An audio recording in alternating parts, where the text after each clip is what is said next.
Hello everyone. In today's video, I am going to explain to you the poem Death Be Not Proud by John Donne. This video is part of a virtual Teachers' Day activity conducted by Maharaja Krishna Kumar CG, Bhavnagar University. In here, you will find this explanation video and the quiz, and after attempting the quiz, you can get your certificate.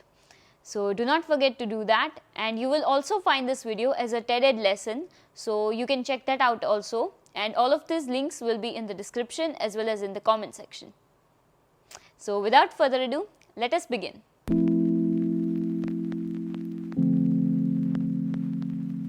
So, before we begin with the poem, let us first understand about the poet John Donne. John Donne is an English poet and cleric in the Church of England. He is a renowned poet of the metaphysical poetry movement. Now, you might think, what is metaphysical poetry? So, metaphysical poetry refers to highly intellectualized poetry that uses strong imagery and complicated subject matter.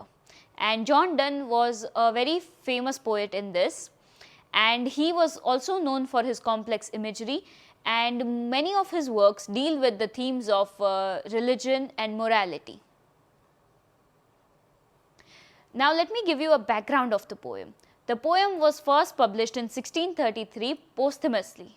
This means that after the death of the poet, and it was published in Songs and Sonnet, and John Donne wrote many holy sonnets, and this is Holy Sonnet number 10. So, that is an alternative title for the poem, and it is a Petrarchan sonnet, and it is 14 lines, and it is written in iambic pentameter.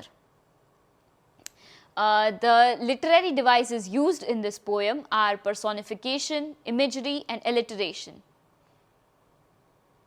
Let us understand how these are used. So, these are the first lines. Death be not proud, though some have called thee mighty and dreadful, for thou art not so. For those whom thou thinkest thou dost overthrow, die not, poor death, nor yet canst thou kill me.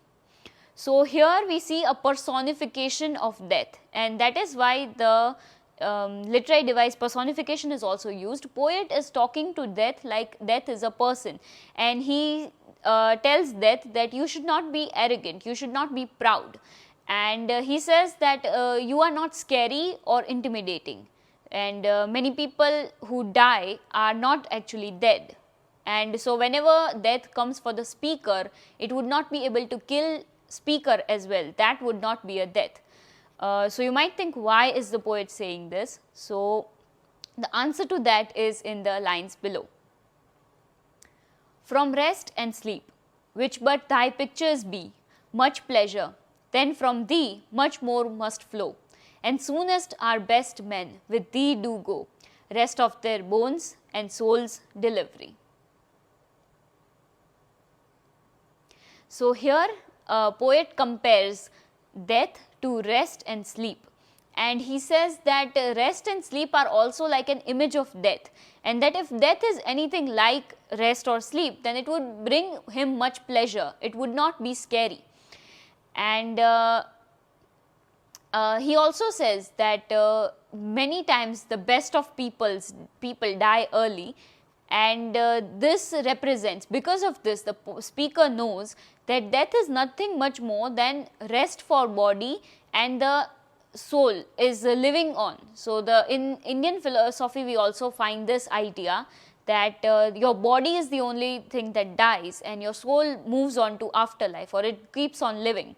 So, in that way, poet says that the soul keeps on living and the body is laid to rest. So, that is death. Then he says, thou art slave for fate, thou art slave to fate, chance, kings and desperate men, endorsed with poison, war and sickness dwell, and poppy or charms can make us sleep as well, and better than thy stroke. Why swells thou then? So, here he says that death is controlled by fate, chance, kings and desperate men. So, he gives four things that control death. And he says that it is also associated with war and poison, illness, everything like that. And so, he later also says that much more rest or peaceful rest can be gained from drugs or magical spells, like from doctors' sleeping pills or something like that, and so that is much more relaxing. So why is death having so much pride? How can death have so much pride? Because it's nothing more than rest, and even in that, such medical drugs are more effective than death. In the last line, poet says, "One short sleep past, we wake eternally, and death shall be no more. Death, thou shalt die." So here he says that death is nothing but sleep. In the poem he compares death with sleep and rest, and says that it's not scary because it's like sleep. And he says that death is nothing but sleep between people's earthly lives and their eternal afterlife. So speaker believes in this afterlife that is eternal, and death is just like sleep in middle, or like the division between earthly life and afterlife. So it's not scary to him. He says that in the afterlife, death cannot visit them anymore, and in this way, in this manner, the death or fear of death will die. So that is how the poem ends. Let us very briefly look at the themes of the poem. The themes are powerlessness of death.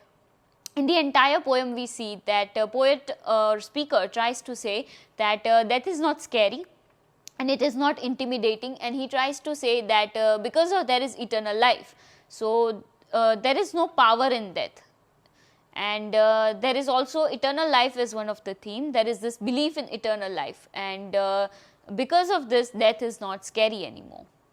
There is also faith in God. Eternal life and faith in God is quite connected, although God is not mentioned here, but we see it in the faith in eternal life as well as faith in God.